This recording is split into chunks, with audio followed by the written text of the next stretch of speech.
Hey everyone, welcome to the webinar. We are going to get started in just a moment here. I want to tell you that this is part of a series that we are doing on how to acquire customers.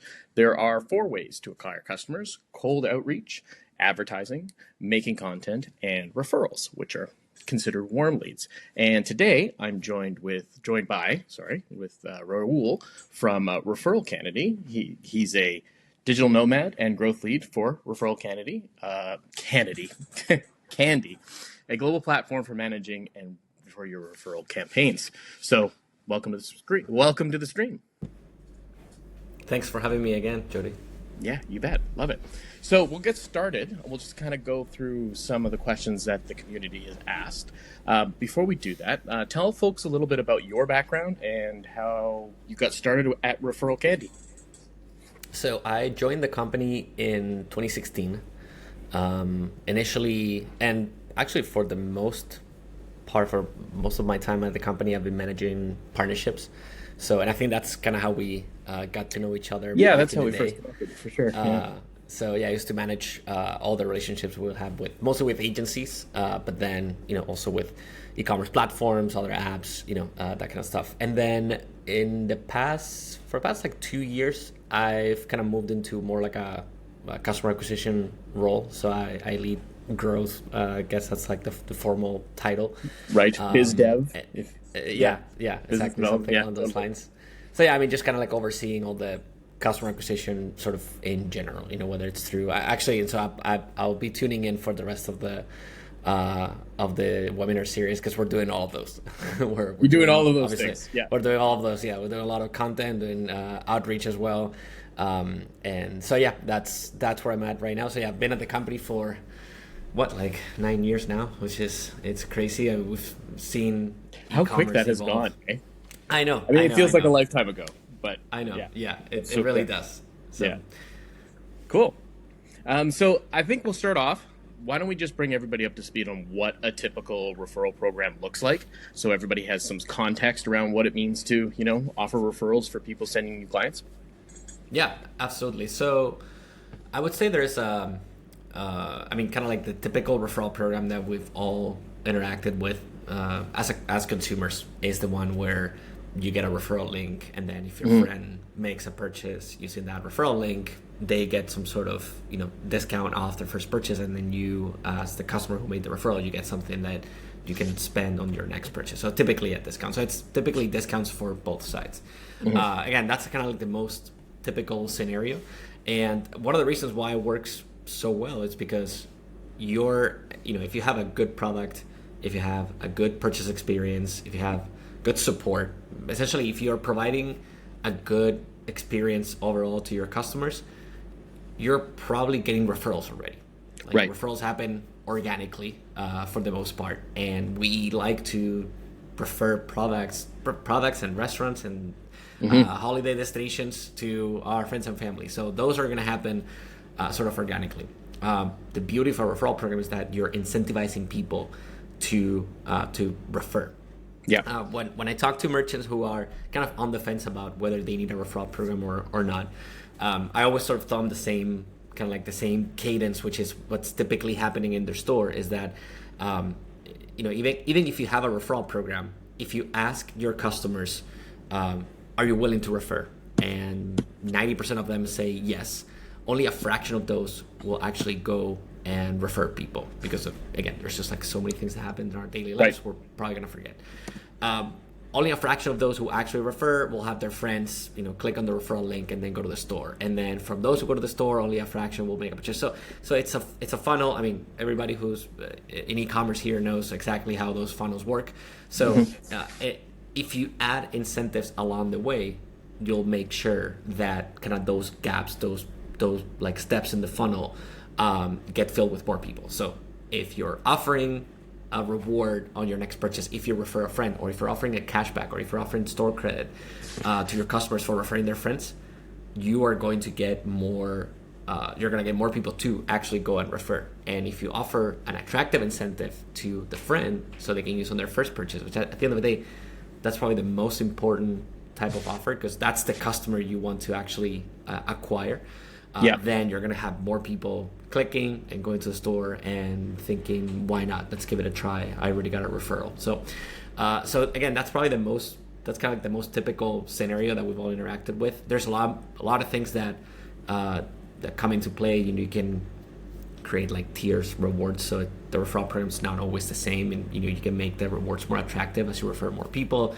You can try reward options that fit your customer profile better. So if you're selling, what are some of those referral options? Like how obviously there's discount codes that you can do, but I understand that you guys offer more than just discount codes.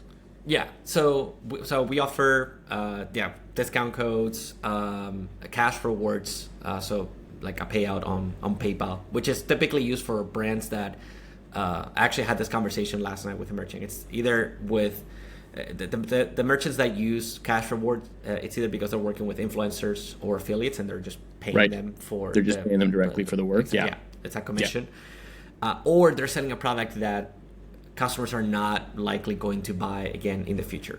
The example I always give is if you're selling, I don't know, mattresses or some sort of like really high sort of value product that customers are not going to buy again because they already have one and they don't need two, or they don't need, then they get cash rewards, because then they give them cash rewards. What's the point of giving a discount for a product you're not going to buy in years?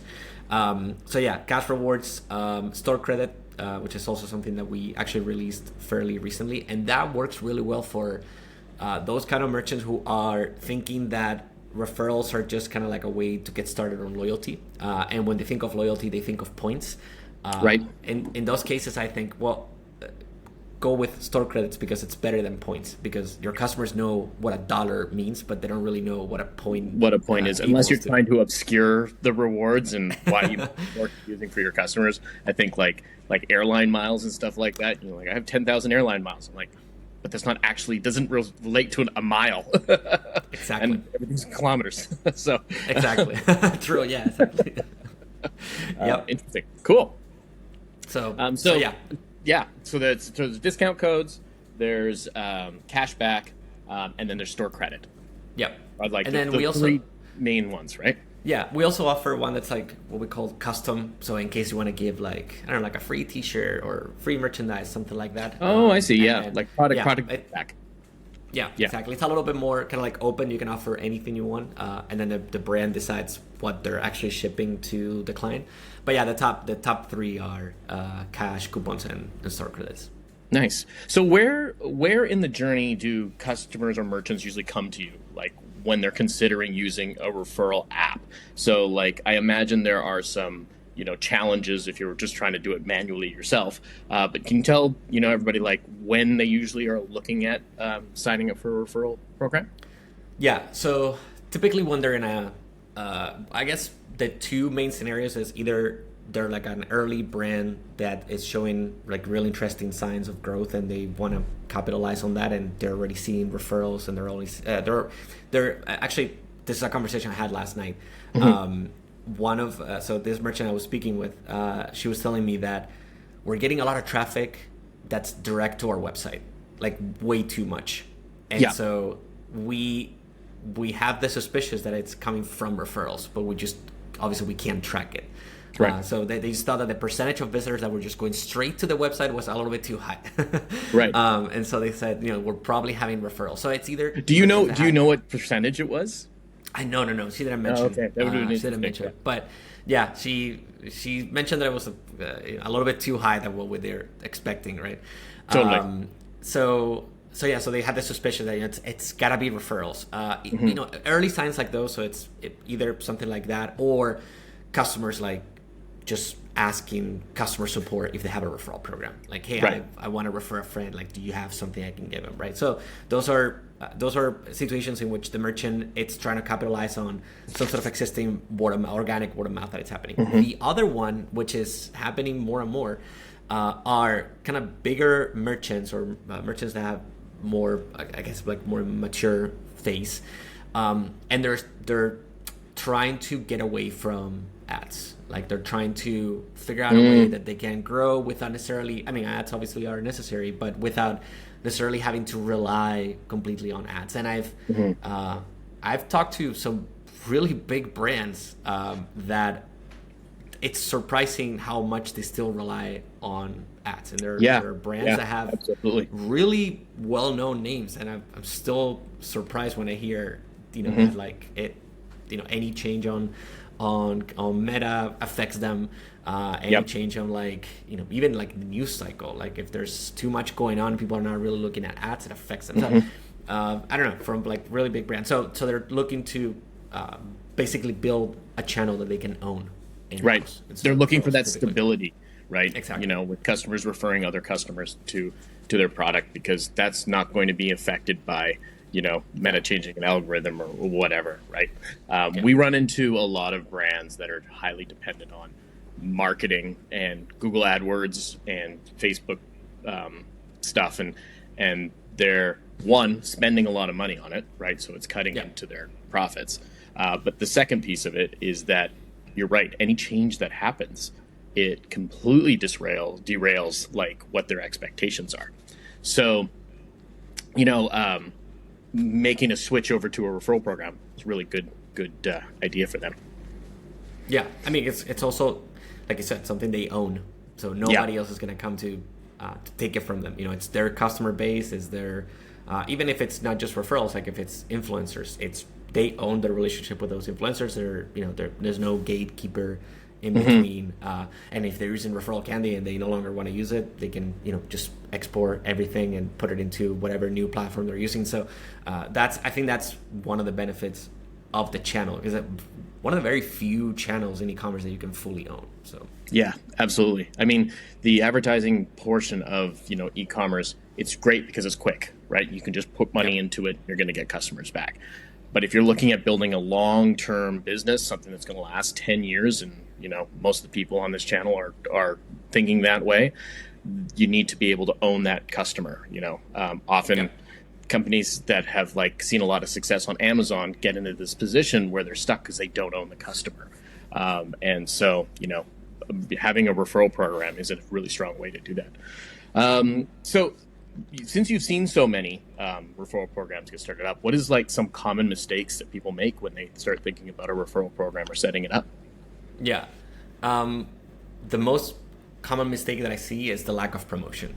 Sort of thinking that kind of like the same mentality of what you just mentioned about the ads, right? Like you just put money into it, activate it, and then just wait and see what happens. Hmm. Um, they tend to think of referrals sort of that way. Okay, I created the referral program. That's it. Just leave it there. And I just Yeah, leave it I'm there, putting right? it in So the there's bottom right hand corner and it'll work, which exactly. I doesn't just work. there's a link at the footer. Yeah, people will find it. But it obviously requires you need to treat it as any other marketing channel. The same way Right. that you wouldn't just post content and just hope that people will find it. You need to you need to promote it. You need to build backlinks. There's a bunch of checklists that you need to. Just because you have the article written doesn't mean that it's done. That's the work. Right. It starts now actually. So with referrals, it's sort of the same. You need to create the referral program, but you also need to promote it. So are your customers seeing it at the checkout? Are your customers seeing it in their customers account? Do you have a widget on your site at some point during the purchase experience that people can interact with? Are you sending email reminders? Are you posting it on social media? Are you announcing? In other words, like, are people aware of the referral program? And once you have that piece ready, there's the other common mistake, which is the fact that, okay, you're doing a lot of promotion, the referral program, it's active, but either your customers are not sharing or the friends are not really converting. Hmm. And it's because the offers are not attractive enough. Or, Right. which is a kind of like another similar problem, is that the offers clash with something that you have on the store. I always tell this example because it's pretty telling. We had a merchant, actually a pretty one, a pretty big one, Yeah, pretty much. a pretty big one a couple of years ago. That the referral program was working really well, except for the weekends. And so Interesting. we will look at the chart, and it was Monday through Friday, like just referrals coming in consistently, and then on the weekend it was just tank, like almost to zero, and then back up on Mondays. And they reached out and we're looking into like what's happening here. And it's that, and eventually they said, we have a weekend offer that's like 40% side wide, or which is like double of what they were offering in the referral Oh, so they program. were cannibalizing their own referral program with Yep. another offer that they were doing because it wasn't a coordinated effort. Exactly. Oh, So wow. the friends were still buying, like Yeah. the referrals were happening. So that the friends were seeing a referral link from their friends, from existing customers. They would click on the referral link, see a coupon code, 20%. Okay, great. Go to the store, and they're like, wait, that's a 40% discount there. So they Right. would get that 40%. The problem, I mean, they were still converting those people. That's great for them. But the problem is that a lot of their customers were not getting rewards for refer, because the friends were making the purchases, and Right. their friends, they know that they made those purchases. And so they were like, hey, like I know, I can tell you the name and last name of my friend who made a purchase with my referral link. Referral Why am I code. not, why am I Why am I not not getting getting credit for it? exact? So Right. they were using a different code at the checkout, right? So Right. that happens quite often. But again, I mean, it's an easy fix. It's just like knowing, obviously there are brands that have a lot of discounts going on, and kind of way too many promotions. So it's sometimes a little bit hard for them to figure it out. Yeah. What's on and what's off. Yeah, when you have big marketing departments, each one is doing different promotions and they're running different things, and sometimes they can be run at the same time. I mean, this is Yep. what's led to a lot of those apps that look for different discount codes. Not that I'm recommending Honey, but Yep. that's where they really started to get some value, is that Yeah.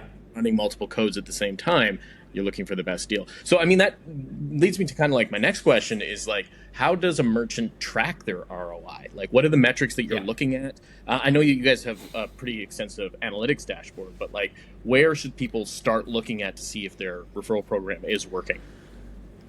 With revenue.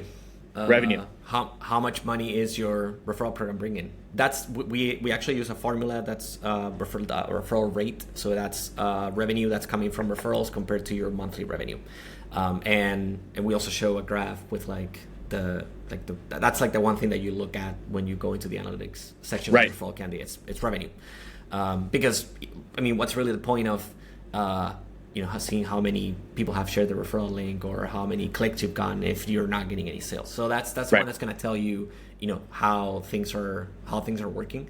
And again, it will tell you if are your offers attractive enough. If you're offering the same discount as for somebody that's signing up for a newsletter, which is 10%. If you're offering 10% and there's already unless there's no other way to get a 10% off, okay, maybe that's not necessarily like the strongest offer. So with revenue, and then obviously you can kind of like look down to see how many people are referring. Is there a drop in sort of like the action of referring people? Maybe you can look into, okay, well then maybe one of the offers is not attractive, or maybe people are not really seeing the offer. Maybe I need to make it a little bit more obvious. But the number one thing that we tell merchants to look at, it's revenue. Is revenue. Yeah, and it has to be.